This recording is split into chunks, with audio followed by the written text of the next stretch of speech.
প্রীতি ও রন কম বেশি এদের দুজনকে সবাই চেনেন। তো প্রীতি আর রন এরা দুজনেই রিলেশনশিপের মধ্যে ছিল এবং এরা এখন রেজিস্ট্রি করে নিয়েছে, সেটা দুটো ফ্যামিলিই জানে। এবং তারা একটা বড় সড়ো একটা অনুষ্ঠান করে বিয়েটা করতো। তাই প্রীতি অলরেডি রনদের বাড়িতে থাকছিল।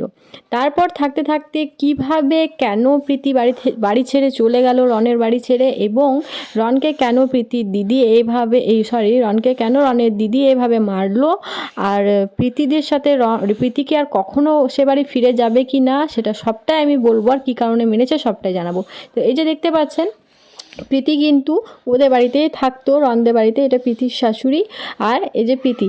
তো ওরা খুবই আনন্দে খুবই ভালোভাবে ছিল, কিন্তু সেটা তার ননদ একদমই ধীরে ধীরে সহ্য হচ্ছিল না। ও যে একটু লেট করে উঠতো, তার কারণ রাত্রে ভিডিও বানাতো, এডিট করতো, এইগুলোর কারণে একটু লেট করে উঠতো। সেগুলো নিয়েও ওর দিদি সবসময় প্রীতির পিছনে পড়ে থাকতো।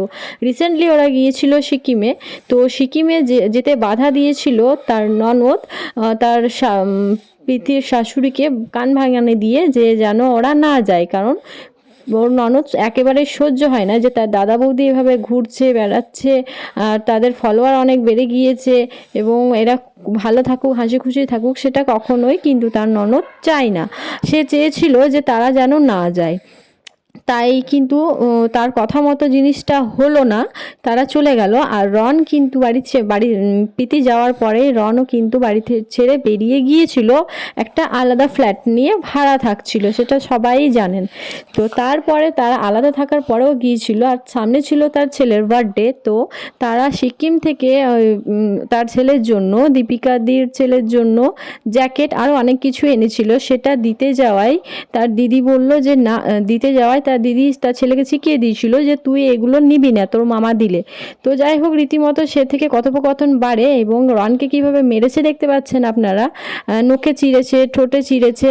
ও এখন দীপিকা এখন বলছে যে দীপিকাদি বলছে যে আমি ফোনটা কেড়ে নিতে চাইছিলাম, কিন্তু না, ফোনটা কেড়ে নিতে চাইনি। আপনারা দেখলেই বুঝতে পারবেন, আমি দেখাচ্ছি আপনাদের যে ফোনটা যদি কেড়ে নিত তাহলে ফোনে হাত দিত, কিন্তু তার গলায় ধরেছে, কলারে হাতের গেঞ্জিটা টেনে টেনে ধরেছিল।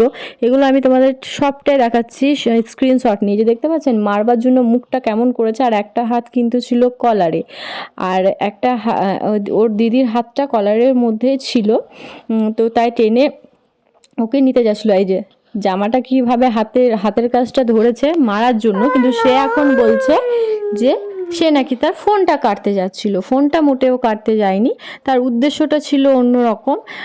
রনকে বলেছে তোরা তো কোমর নাচিয়ে টাকা ইনকাম করিস, তাই সেই সূত্রের প্রশ্নর উত্তর দিতেই রন বলেছে যে তোর বড়ও তো ঘুষ দিয়ে চাকরি পেয়েছে।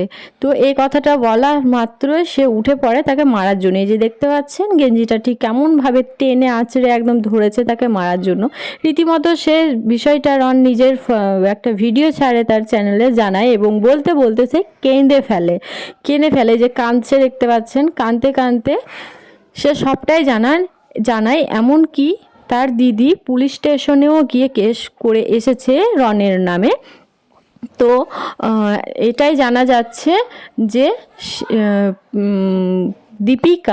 দীপিকাদি যেটাই জানাচ্ছে সেটা টোটালি নাটক। ভিডিওর মাধ্যমে আবার যে চোখে জল ফেলছে যেগুলো নাটক, আর ওদের বিয়েটাও একদম ঠিক হয়ে গিয়েছিল। যে দেখতে পাচ্ছেন প্রীতি কিন্তু তার নিজের যত জুয়েলারি, গোল্ড জুয়েলারি ছিল সমস্তই কিন্তু একে একে তৈরি করে নিয়েছে।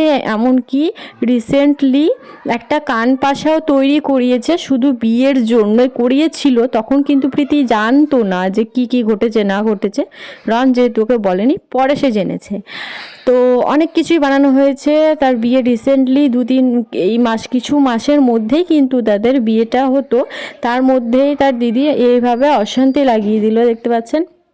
তো এটা ছিল একটা জুয়েলারি, গোল্ডের, এই যে গোল্ড জুয়েলারির দোকান। সেখানে সমস্ত কেনাকাটা জুয়েলারি থেকে শুরু করে সব কিছুই মোটামুটি হয়ে গিয়েছে।